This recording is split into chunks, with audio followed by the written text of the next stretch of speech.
From the College Football Hall of Fame in Atlanta, Georgia, this is Campus Lore Live, presented by Geico. 15 minutes could save you 15% or more on car insurance. I'm your host, Drew Butler, joined by my co-host, Aaron Murray. And we got a very special guest this week, the one and only Charlie Whitehurst. Charlie's a Clemson Tiger alumni and an 11-year NFL quarterback. Charlie, you're from the Atlanta area now, so we really appreciate you being here. How's everything going, my man? Going great. Thanks for having me. Absolutely. Aaron, you're in the vision of Clipboard Jesus right now. Now, that is, of course, your famous nickname. Still the #2 right now for hair for Clemson quarterbacks. So we'll have the debate, though. We'll get to that. Blonde versus in brunette hair, long locks, something you and I don't know much about. So we'll let you grade Trevor Lawrence's hair in a little bit. I've got nothing. Charlie's one of a kind. Again, we appreciate you being here. Now, you had a great career at Clemson, right? You went 4-0 against South Carolina, and back then the rivalry was much more back and forth. Recently, it's been more streaky. Obviously, Clemson's one of the best teams in the nation right now, so they should be able to take care of business next week. But tell us what that rivalry's like. Yeah, I mean, Clemson, it's been pretty one-sided for the last few years. Back when I played a long time ago in the early 2000s, it was back and forth, and it was a thing coming from Georgia. This whole Clemson-South Carolina thing. I mean, I didn't know anything about it. You know, I mean, I think the first Clemson game I ever saw, I dressed out for. I didn't go on a visit. So I'm like, well, this is pretty cool. You know?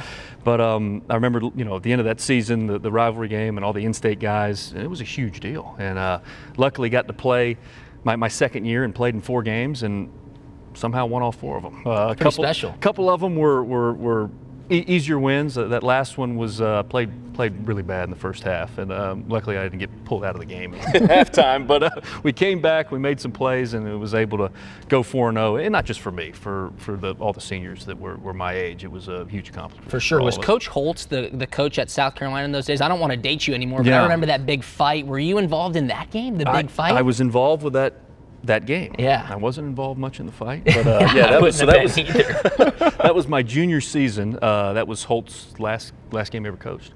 And then Spurrier came the next year, but I remember when the thing broke out, it was the day after the big NBA fight. With Artest, and it was literally the day after. The Malice at the Palace. That's right. Yeah. And we tried to compete with that. I think they started the fight. But I remember kind of like, well, here we go. Bench is cleared. And I remember standing on the sideline. We were on defense at the time, and well, I'm the quarterback. I better at least, you know, the guys are going to wonder what I was doing, you know, during this fight. So I remember snapping up and taking a few steps in, and I ran into a guy, a little short fella like this, and he turned around. It was the head coach, Tommy Bowden. And we bumped chests, and he said, "You stay back." Yes, sir. Stood there and watched the rest of it. That's fantastic. Well, that's a great coaching moment. It shows that you're teachable. That's right. So that's too funny. Tell us, what was it like going to Clemson? Because you mentioned it was the first game you ever saw, was the one you dressed out in. Obviously, recruiting may have been different. You're from Atlanta. What was that decision like? It really was kind of followed a coach there, to be honest. I was Coach Mike O'Kane was the guy that was recruiting me for North Carolina. I wasn't offered by Georgia. I was sort of offered by Georgia, sort of. Like, I think we think you'll qualify. You mind coming? I said, what about this guy DJ Shockley? I think he's coming too. And obviously Green was there also, and so I wasn't going to go to Georgia. But in-state didn't recruit me all that much, and Mike O'Kane, they were relieved of their duties at North Carolina. He ended up getting a job at Clemson, and got some interest going on me, and took a visit. I only took 2 visits. I went to UNC and fell in love with it. It was pretty awesome, but it's a basketball school. And I didn't realize that until I took my Clemson visit and said, okay, this is a football school. So it made my decision pretty easy. Absolutely. Aaron, quarterbacks and coaches, especially that offensive coordinator and the head coach, always have an extremely special relationship. You hear Charlie talk about Coach O'Kane and then Tommy Bowden. You had Coach Bobo and Mark Richt. I mean, it just seems like that you guys spend so much time together. You have to make it work, or else there's not going to be that successful. You have to. I mean, there has to be that communication. I mean, and it takes time to build. It wasn't like my freshman year. I was telling Bobo, hey, run this, run this, run this. It took some comfort level with me as a 19-year-old, 20-year-old saying, hey, Coach Bobo, I feel comfortable with this concept or with that concept, and not so much this. It takes some courage. I mean, because these are grown men that get paid millions of dollars to call the plays. And, you know, I remember my first time I told Coach Bobo, he's like, hey, I like this concept versus defense this week. I'm like, not so much. I really don't feel it right now. And he's like, why not? I'm like, well, honestly, I don't like the play. He said, what don't you like about the play? I'm like, damn it, I just don't like the play, Coach Bobo. I'm sorry. I'm not feeling it. do you want to call something that I don't feel like I can execute? And that was really our breakthrough moment. He's like, okay. I kind of appreciate you doing this. And then from there, it was a pretty much open not competition, but open communication with me and Bobo, and it was pretty smooth from there on out. Yeah, no doubt. As a punter, if the coach tells you to kick it right and you're not feeling it, you can just kick it down the middle of the field.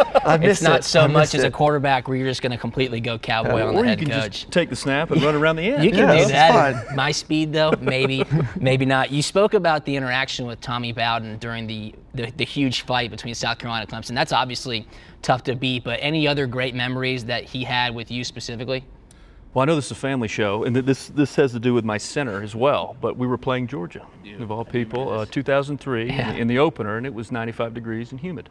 And I think in the second quarter, my center, who was probably my best friend in college, he snaps the ball, and the snap is wet, and I fumble it, and they get the ball. Georgia gets the ball, and we come over, and I quickly figured out what had happened, but I didn't really want to talk about it. He knew what he had done, and I jogged over, and Coach Bowden grabs me, and what in the heck happened? And what had happened is my center had vomited on the ball prior to snapping it, okay?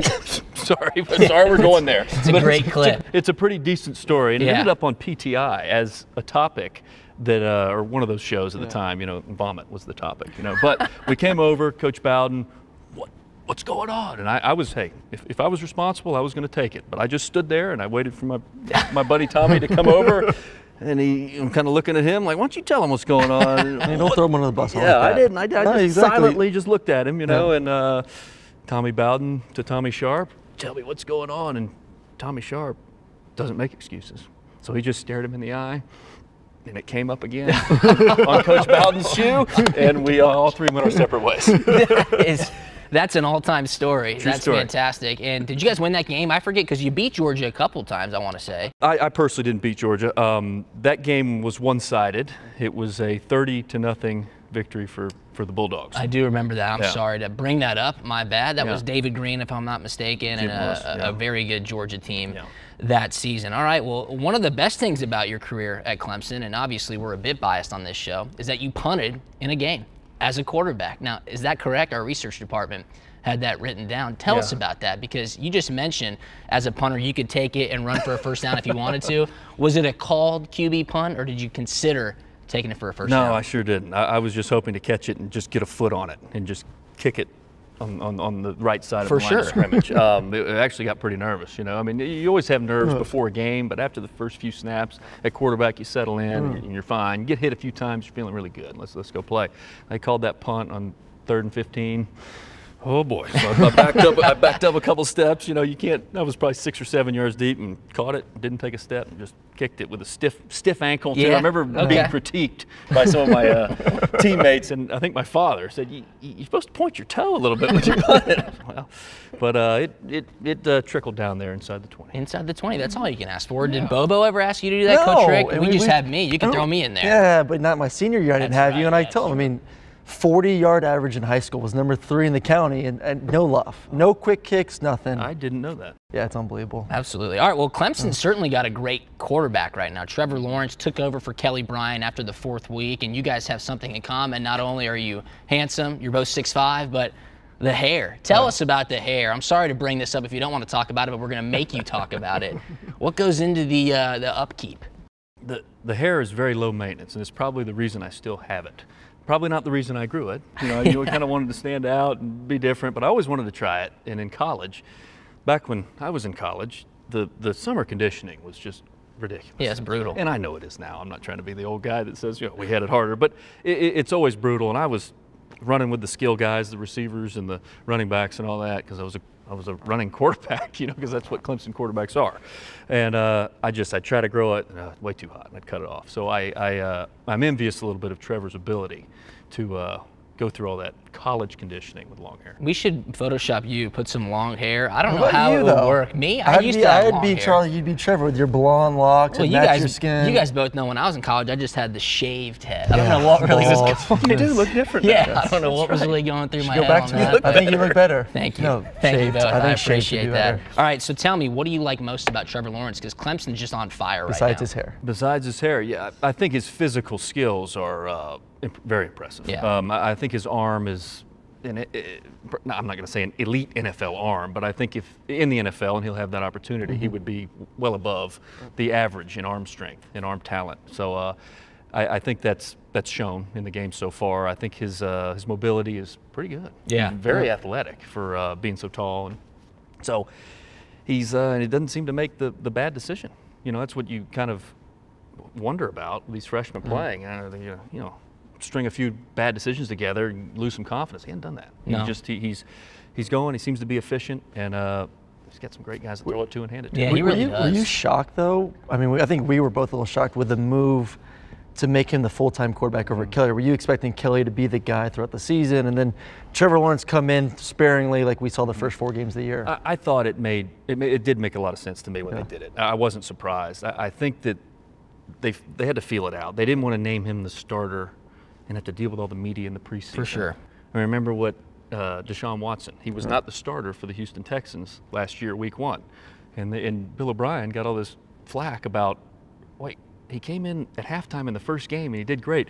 What a horrible coach. You can't tell how good a player he was.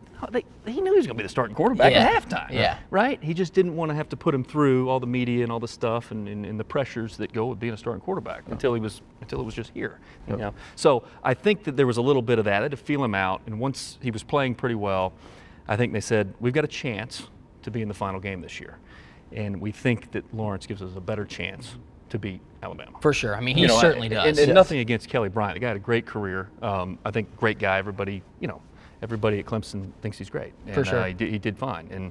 But I think that Trevor's ceiling, we had a chance. We got a chance for Alabama now. That's a great way to put it. He doesn't make mistakes, and he can push the ball vertically downfield. That's what it's going to take to beat Alabama. I'll tell you one thing, though. I believe that you have better hair than Trevor Lawrence. There's no doubt. And that'll bring us to Believe It. This is Believe It, where we state what we believe to be true in college football. Believe It is presented by Geico. You won't believe how easy it is to switch and save hundreds on car insurance with Geico. Believe it. Charlie, you're on fire right now. Keep it going. Tell me what you believe in college football right now. I believe it was the right decision to make quarterback change at Clemson, okay? I like it. And I've gone back and forth about Kelly Bryant. I don't know how many people care about this, but I do, being a Clemson guy. Did Kelly make the right decision leaving? And maybe you guys have covered it. Yes, thank you. I love hearing you say this. Oh, don't. But, it's going to get fun. You know, I think there's a chance he made an emotional decision. I don't know. I'm only speculating. I hope that he doesn't regret the decision. But if you take advantage of the rule, I don't know what he thinks of his NFL aspirations. I'm never going to tell somebody that they don't have a future in it. He's a great athlete. He may have a future at that position or maybe some other positions. But if he wants to play football, college football, another year at another school, at whatever position, do what you got to do. Absolutely. And I've gone back and forth on that. Absolutely. That's what I, for that's good what reason. I believe It's now. a tough. For good reason. It's a new rule, man. There's a lot of people going back and forth. Right now, I believe, and I don't know if you both have seen it, Notre Dame's uniforms this week. Yankee Stadium. We talk about it. You look good, you feel good, you play good. Well, they don't look good this week at all. I mean, those pinstripes, I don't know what or who was in charge of those uniforms, but so they don't look good. I don't know if they're going to feel good. Hopefully they play good. I think they still are a better team than Syracuse. I think they're going to win. I think the uniforms are going to cause them to come out a little slow. They're just not going to feel great. So Notre Dame wins this football game versus Syracuse. We'll talk about it a little bit later. But the uniforms, not so bueno. Not so bueno. Well, what I believe in college football right now, and this could be an unpopular choice, but I'll be proven true next Saturday evening, Ohio State's going to beat Michigan. Ohio State is going to beat Michigan. Urban Meyer has never lost to Jim Harbaugh. Those things matter. Jim Harbaugh is going to Columbus to play. It's not in Ann Arbor. Those things matter. I think that Shea Patterson and that Michigan offense have a bad day in the Big Horseshoe. I think Ohio State can salvage their entire season. They're putting up with a ton of off-the-field distractions right now. Ohio State's going to beat Michigan. It's going to derail the entire college football playoff landscape, and I am the first one to tell you so. Believe it. All right. Ohio State won this past weekend. They beat Michigan State. Michigan stayed perfect. They beat Rutgers. Let's talk about what happened in Week 11. Get this, dude. Top 10 teams went 10-0. That's the first time that's happened since 2009. Do you think the best teams, Aaron, are separating themselves from the rest of the pack this late in the season, or was it just a fluke? Little fluke because of one game. I think Oklahoma should have lost. I mean, that game, we said it, the spread was too high. The over-under points was way too low, and the game was just back and forth, and The 2-point conversion, I mean, it's a wide open throw. It's an easy, simple rollout. Guys in the flat, quarterback threw it behind him. Should have been a conversion. Boom, Oklahoma State wins, and all of a sudden the Big 12 is a completely different story with West Virginia now having the complete lead and momentum. So a little bit of a fluke because of that game, but overall, I mean, this is the type of time of the season where teams do separate themselves. You are who you are. You're either really good or you're really bad. And I think guys kind of understand at this point in the season too that we have to win. We can't have a bad game, because if you want to have a chance to make the playoffs, you have to have one loss, you have to win your division, or you have to be undefeated like the top 3 teams are right now. So the importance in each and every snap in each and every game is really stressed, I think, to all these football teams. No doubt. Charlie, you played in the NFL for 11 years. The NFL is the ultimate league of parity. Anybody can win the Super Bowl any year. It almost seems like now in college football, there's 6, maybe 10 teams at the beginning of the season who can truly win the college football playoff championship. Do you think that there is a parity issue in college football right now? I think it's pretty interesting with the 5 or 6, 7 teams that have a chance every year. I mean, that discussion's been going on a couple years with Alabama, I know, and I think it's great. I mean, our schools are kind of in that discussion, which makes it nice. But I don't know how different it really is in the NFL, to be honest with you. I mean, there's always a team in the NFL that makes a playoff run. I know there's a lot of playoff turnover from year to year in the NFL, but you know, it's going to be one of 4 or 5 teams that's going to win the Super Bowl. It seems like every year in the NFL too. So I don't know if it's not the same thing. Yeah, absolutely. One of those teams that is in that 6 to 10, I guess I'll say, is Notre Dame. And Notre Dame has continued their unbeaten streak. They took down Florida State last week. So their college football playoff hopes are still alive. Florida State is not good, but the Irish had some juice on the field. They busted out the throwback green jerseys. They're sweet. The RUDY green jerseys. They should do that the rest of the season. Did you like those? I thought something wrong with my television. I was trying to change the channel. If the pinstripe's like on a scale of 1 to 10, like a 2, the green is like an 8 for me right now. Yeah. I don't know. Charlie, what do you think about the green jerseys? My thing is, why mess with it's all-time classic. Yeah, all-time classic. What is a classic, though, the green? The green's a classic. I don't know. RUDY, baby. They were lime green. They were lime green. I'm going to go buy me one of those jerseys. They win it all. There you go. But why take anything away from the helmet? And Georgia's got great uniforms. Clemson's got great uniforms. Notre Dame's got the best uniforms. Yeah. Michigan might have the second best, okay?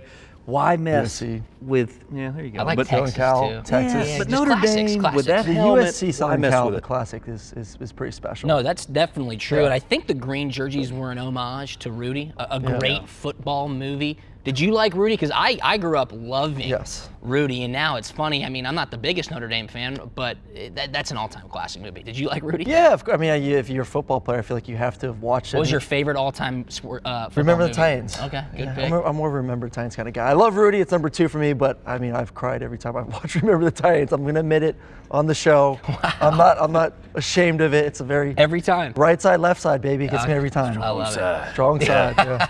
Yeah. Favorite football movie? North Dallas 40. You may not have ever heard of it. Never. You need to watch it. Good stuff. About the NFL. Okay. It is. Nice. It's true. I mean, it's what the NFL is all about. Nice. So I think you'll enjoy it. But RUDY's tough. When RUDY makes a sack, it's awesome. and the field crew guy who has come into the aisle is looking through and claps his hands and does that and walks off. That's where I'm going. I'm hoping nobody looks at me, because that's when I start welling up. So. Love that movie. No, that is a great movie. I do love the movie RUDY. Varsity Blues, though. I mean, Varsity Blues is all time. You got Moxon. Yeah. You got Lance Harbor. I mean, it's just the best. I used to watch that every week in high school. North Dallas 40 is what the NFL actually is. Varsity Blues is what we all kind of wish high school football really was. That's a great way to put it. And then you have that way in some places. And then you got Blue Mountain State for college. So yeah, Blue Mountain State, that's a popular one as well. All right, talking about great things in college football like the movie RUDY, some bad things usually do happen at this point in the season, and Bobby Petrino was fired on Sunday at Louisville. This is kind of crazy because Louisville, just 2 years ago, was one drive away from the college football playoff. They had a Heisman Trophy winner in Lamar Jackson, and Bobby Petrino is considered this offensive guru. I mean, where did things go wrong, Aaron? They're terrible. Well, they lost Lamar Jackson. That's where, I mean, I guess it shows you how good Lamar was. And I believe Lamar is actually going to make in his first start this weekend in the NFL. Yeah. Joe Flacco's out, so we'll get to see how he is now in the NFL, if he can translate what he did in college football. But listen, this team, and we said it every single week, I mean, probably the worst team of the Power 5 schools. I mean, it's been atrocious what they've put. It's the first game they played Alabama got waxed. It's been like that every single week. The biggest thing was, I mean, could they afford the buyout? I mean, the buyout was through the roof, and I guess they said, we don't care. Yeah. We'll pay it. Let's move on, cut ties. I thought it was the right move because I don't think you could have gotten any worse than what they are right now. So they played Syracuse on Friday night, and the old term is good coaches win, great coaches cover. Louisville was getting blown out, and at the end of the fourth quarter, PETRINO kicked a field goal and covered the spread. I think that was his final hat tip to Louisville. But you may have gone up against him in the NFL. I mean, Bobby PETRINO, this ended terribly. Yeah, I know it ended bad for him in the NFL too. It And I actually did. played for a couple of coaches that were on that staff. Yeah. And a lot of people don't speak highly of Mr. PETRINO. But hey, it happens. I thought it was curious. He said something a few weeks ago, or maybe preseason, that he thought his offense was going to be better without Lamar Jackson. And maybe he meant more balanced, and maybe that got twisted. I don't know what the contexts were, but that was curious, I thought. Certainly an interesting They thing got to some say. decent receivers, and the quarterback, I thought the expectations were a little higher for a guy who's never really played. So you can't replace a Heisman Trophy winner. I mean, look at Florida when Tebow left. I mean, the quarterbacks there, I mean, it was downhill, and it's still downhill a little bit. It's a tough hill to climb for sure. Now, is Louisville an attractive head coaching job? Because you got to look at the Brom brothers, right? Jeff Brom's the head coach at Purdue right now. He played at Louisville. His younger brother, Brian Brom, was a record setter. He's the offensive coordinator at Purdue. Then you got names like Les Miles out there looking for a new gig. Where's Greg Schiano at? I mean, the national media was just in love with him last year when he got named the Tennessee coach, and now I haven't heard anything about him since then. But Louisville, would you put your name in the pile for that, Aaron? You look at the ACC right now, and it's Clemson and everyone else. Yeah. So it's not like you're going into, Jeremy Pruitt in the SEC where it's very top heavy. I mean, you got 5, 6 really, really good schools, and Tennessee's a good distance away from that. You're going to Louisville where no one's really good in the ACC. Yeah. You got a bunch of mediocre teams, and then you got Clemson. So I think the challenge there is not as great of going to a lower SEC school. So I think it's attractive because you're in the ACC. It's a good conference overall. Perception's pretty good. And it's really just got to somehow find a way to get up to Clemson standard. So it may take a few years, but I would take it if I'm a coach. Yeah, I mean, just look at what's happening at the university, though. I mean, Rick Pitino, the basketball coach, ousted with a kind of ugly separation FBI investigation. Papa John Schneider, the head booster, I mean, he's off the Board of Regents and in the school advisory board, and now PETRINO out as well. So I just don't know how attractive that Louisville job is. It'll certainly be interesting to see who they single out. Speaking of the ACC, though, and how mediocre it is, Florida State's now 4-6 on the season. I mean, this is an absolute dumpster fire in Tallahassee, and they need to win out against 2 top 25 teams, Boston College and Florida, to keep their 36-year bowl streak alive. That is certainly an NCAA record, but is there any chance Florida State can beat Boston College? Boston College's quarterback, Anthony Brown, I think he's out this week. He got injured against Clemson. Yeah, but you look at what happened to last week versus Notre Dame. I mean, Notre Dame, Ian Book's out, backups in. I know it's Wimbush, who's probably a little bit better than Boston College backup, but they ran the ball for over 350 yards, I believe. I mean, they just ran right through them. And then Florida State's offense, once again, they couldn't get the ground game going. Think about just over 100 yards rushing. I don't see it happening. I think A.J. Dillon in that run game for Boston College is going to run right through it. And we talk about confidence, and right now Florida State has none. I mean, that team, you turn on the film, no one cares. No one's playing hard. I don't even know if they bought into their coach still.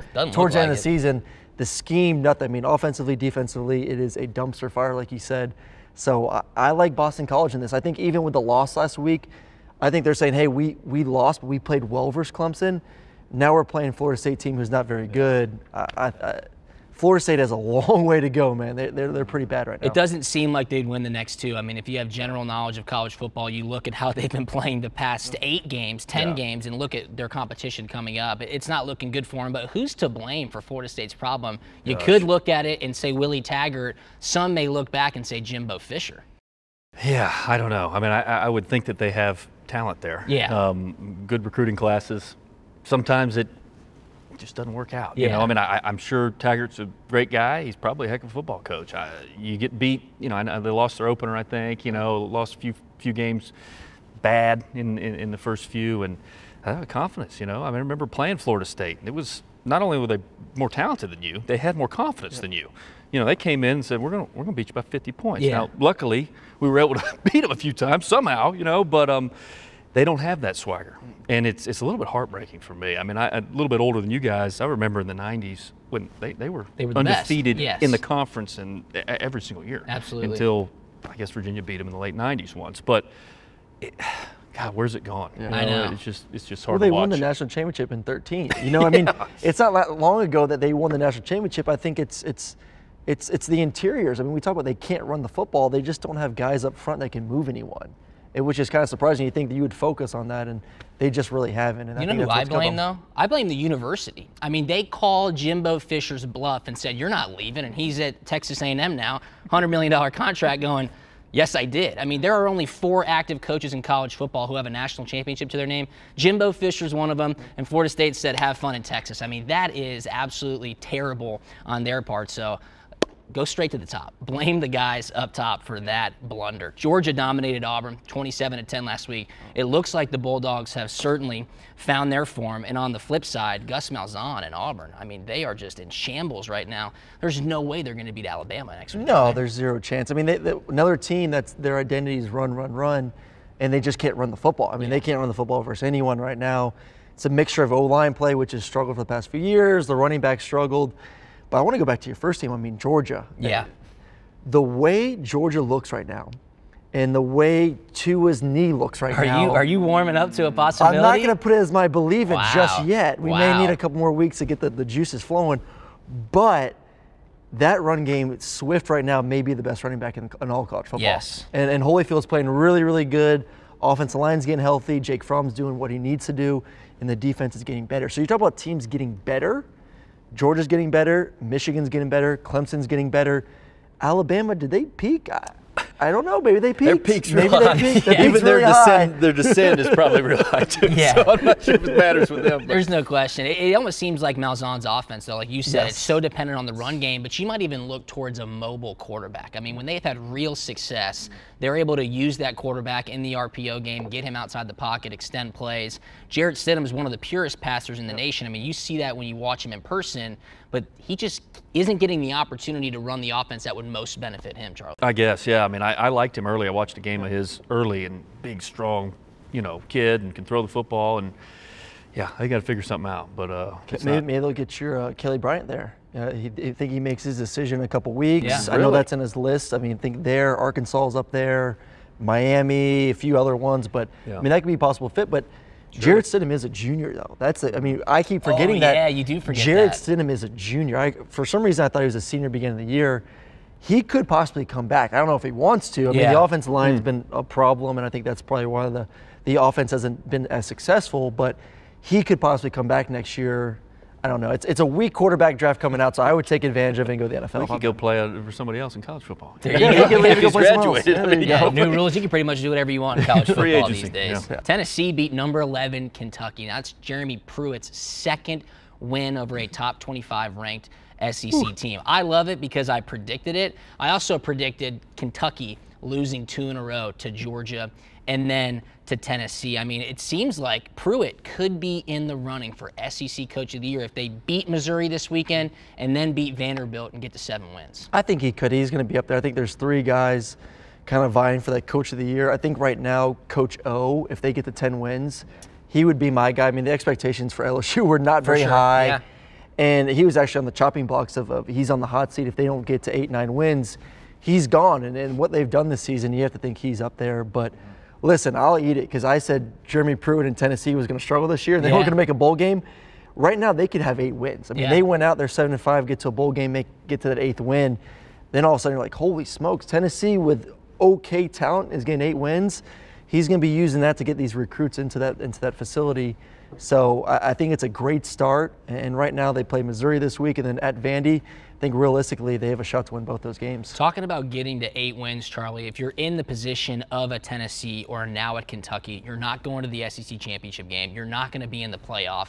Is it real to play for a better bowl game? Because what is tangible for a Kentucky and also for a Florida is vying for that New Year's 6 bowl game, specifically the Peach Bowl right across the street here from the College Football Hall of Fame in Atlanta. Do you think players really care about that stuff, or are they just wanting for Christmas to come and then be done with the season?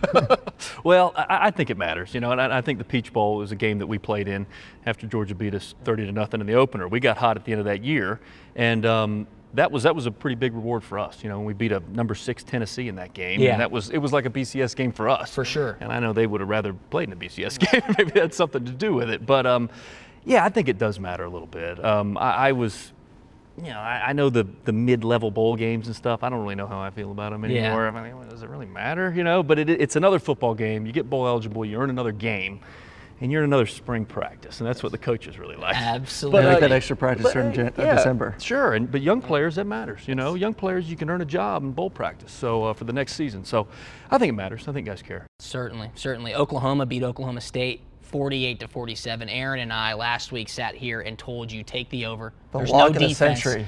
Oklahoma State was getting 21 points. We couldn't figure out why, but we were on the right side of that one. This game, though, all gas, no brakes, as we expected. Do you think Oklahoma's a legitimate college football playoff contender? They've got no defense, Charlie. Yeah, there's not a lot of defense played, I think, west of the Mississippi. Yeah. Sometimes, you know. Generally speaking. I'm talking more about the Pac, what is it, 12 now? Yes, I don't know. yeah. So I don't mean that about Oklahoma. But a dynamic quarterback, I think if you can score 50 any given week, you can win any week. Absolutely. So, yeah. You have You to speak about a guy like Kyler Yeah. Murray, though. You have Could to. he beat Alabama? You talk about Alabama's chink in the armor being a mobile quarterback. Any chance? No, I think Alabama just dominates their defense so much. They'll get enough turnovers, they'll cause enough problems. You got to think, I mean, how good is Oklahoma's defense? I mean, Kyler Murray's elite, he's very good, but they're facing 7-on-7 defenses every single week. Yeah. I mean, when have they played an elite defense? Last time they played it was against Georgia, and we saw Georgia, once they got used to the offensive spread, somewhat mobile. adjustment. Yeah, they dominated the second half.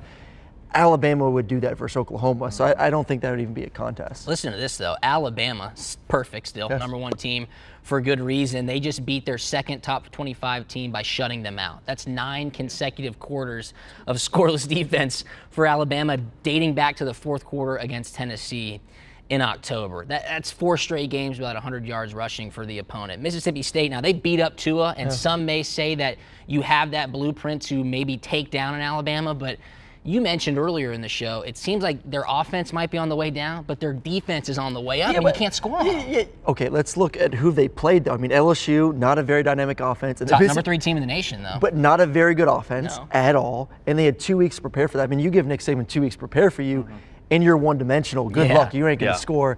And then Mississippi State, I mean, their offense is, I don't know if you've seen Nick Fitzgerald, but I mean, all he can do is pretty much run zone right, zone left, quarterback power.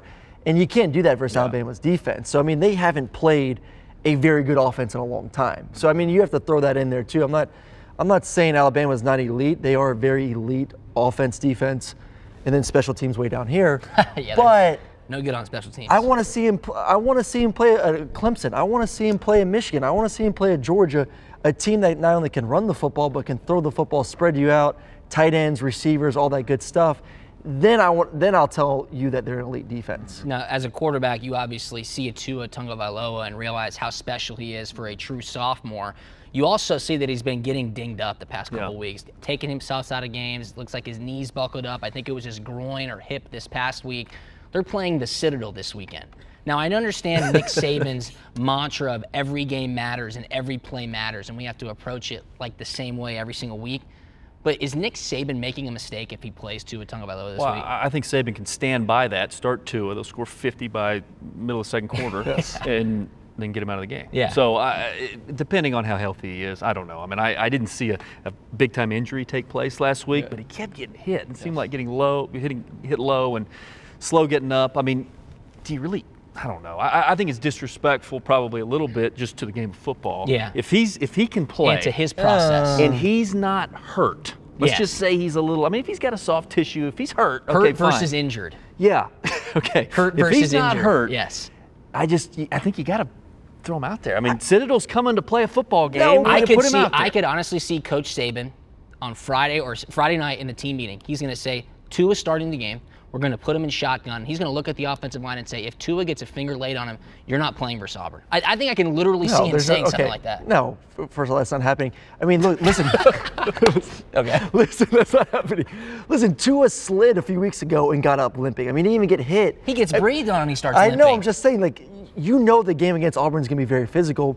This is what they need to do. And we talked about movies earlier. This needs to be like the Water Boy, the Mud Bowl, and just score on defense. Take a knee. Yes. Your defense could score 28 points this game and win it for you. I mean, you don't need to. You don't need Tua. I mean, get him healthy. You have to play Auburn, very good defense, and then you got to play Georgia, another good defense in a big game.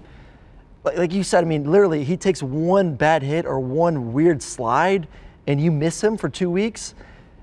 Georgia can beat Alabama without Tua. They proved it last year in the national championship game. If Jalen's your quarterback, you're not winning the SEC. Do you think he plays this week? Yes. Okay. I think he plays. I don't think he should. I think he does, though. I think it's going to be unbelievable. Get this. Tua Tagovailoa is going to win the Heisman Trophy. I mean, that's already done with. Vegas boards have taken it off the board. You can't bet on it anymore because if anything were to happen, it's too late in the season. He's going to win the Heisman Trophy, and he has not finished a game this year. And he won't finish a game this year because he's not going to play 4 this week. He's not going to play 4 next week against Auburn because they're going to beat him. And if Georgia somehow beats Alabama, it'll probably be because Tua's out of the game, right? He's not going to play a 4-quarter game all season long, and he's going to win the Heisman. That's pretty amazing to think about. Pretty nice. We're talking about Alabama playing the Citadel, and in Week 12, coming up this weekend, that's kind of the theme of college football. Not many marquee matchups, and we're gearing up for a huge Thanksgiving week and a great rivalry weekend next weekend, but College Game Day, going down to Central Florida. That's right, the defending national champion, Central Florida Golden Knights. They are playing Cincinnati, and Cincinnati's 9-1, Aaron. UCF obviously 9-0. And I saw today on ESPN, they're getting extra security for Kirk Herbstreit because he's been such a UCF hater. This could be the weekend. I listened, I covered Cincinnati this year, but it was when they played UConn, so it's kind of hard to judge anyone when they play UConn, probably the worst team in all of college football. Cincinnati's really good, and they have the #1 defense in that conference. And then you look at them offensively, they're very balanced. They have a really good quarterback. Their running back has, I think, 17 touchdowns, over 1,000 yards rushing. And UCF's defense is not the UCF defense we saw last year. So they're not very good on that side of the football. They're having to outscore everyone. So you got a really good offense in UCF. You got a pretty good offense in Cincinnati. And then Cincinnati's really good defense. UCF's defense is not very good. So I don't know. I think this could be the week. If I had to pick, I don't know, what's the line? Is it pretty close? I was just going to tell you, when I have questions about it, I go straight to Vegas, right? Yeah, and what's UCF's Vegas? a 7.5-point favorite, so they're not telling you that they're that much better. I think this could be it. I think this is the weekend. All right. Cincinnati beats UCF. I like that. Stick by that. I hope so. I hope so, too. I'm sick of the conversation UCF belongs. You're not the most popular among UCF fans. You know, Charlie, what do you think about this game? That's a good question. I mean, I know UCF was really good last year. Yeah. You know, yeah, I mean, I'd like for them to get beat probably for the same reason. Yes. But what puts them in the discussion? Like if they win by 40 every week, I mean, well, it's a problem probably for college football if they get any better than they are now. So great idea. I'm going to give my boy Chris Childers some credit on this one. Please. The national championship winner plays the best team in the Group of 5 first game of the season. Just get it over right then and there. Interesting. I love it. He told me that today. I was like, I love the idea. That way you don't have to worry about the rest of the year. Who's your best? Who's the best? Play week 1. Play here in Atlanta. Yeah, play right there. Play in the right here in Chick-fil-A Atlanta. kickoff game. And that could end all discussions. Either you're good enough to be in the playoffs or you're not. It's going to decide week 1. I'm going to have to go with UCF here, right? I mean, I don't know if they'll cover the 7.5, but this is their biggest home game ever. And usually when you're not used to that situation, you might fall flat on your face. I just can't see UCF falling flat on their face this weekend against Cincinnati. I know Luke Fickell's a great head coach. I know he's a defensive guy, so we'll have something drawn up for Mackenzie Milton. But expect UCF to win and just continue badgering your social media, unfortunately for you. In the Big 12, though, there's a top 25 matchup. Number 22, Ohio State, is going to number 19, Texas. And since the Cyclones, Iowa State, have started quarterback Brock Purdy, they're 5-0. So they're trending in the right direction. Matt Campbell, Iowa State's head coach, will be a hot name at the end of the season. And Texas's 3 losses have been by a combined 9 points. So probably expecting another close game here. Yeah, I think it's going to be a close game. Once again, a lot of offense. 2 very good quarterbacks. Sam Ehlinger for Texas, I think he's had a tremendous year. He's healthy. He's feeling good right now. Listen, Iowa State, you said, I mean, 5-game win streak. They've been balling out, playing really, really well. But Texas has 2, even like you said, even with their losses, these are very, very close losses. At home, in Austin, I got to go hook them. Absolutely. Texas is 3 losses, 2 of them at home. It seems like Matt Campbell, Iowa State's head coach, really is a good big game coach. He gets the guys ready to play against tough competition. Yeah, and this is a big game.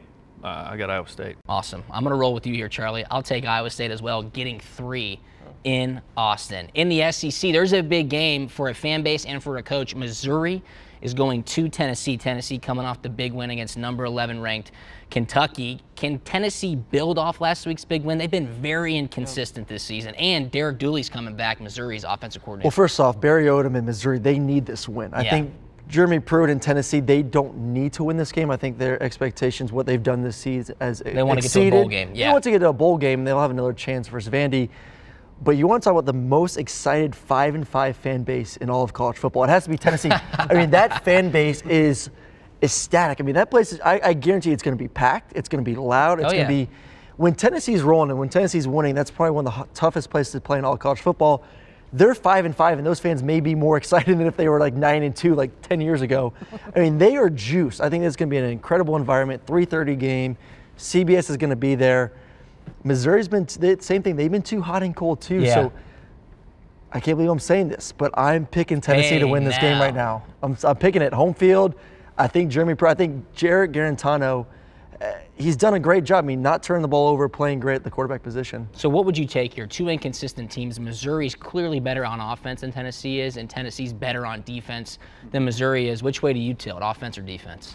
Well, you know, when I was playing, if I had somebody to throw it to, I always felt pretty good. You know, that, okay, you know, skill guys, we can score points. And then I gravitated to, give me some offensive linemen, and that makes the offense even better. And now I think more like, hey, defense makes offense better. So I'm going to go with the defensive team there. Awesome. Yeah, Tennessee, tough beat at home, and I'm going to take them too. That's chalk on the board. We are going to roll with Tennessee. They are a 6-point underdog, so definitely take the points there. Yes. Boston College going to Florida State. Boston College coming off a tough loss to Clemson last week. They're still in the top 25, and Anthony Brown not going to be ready to go, it seems like.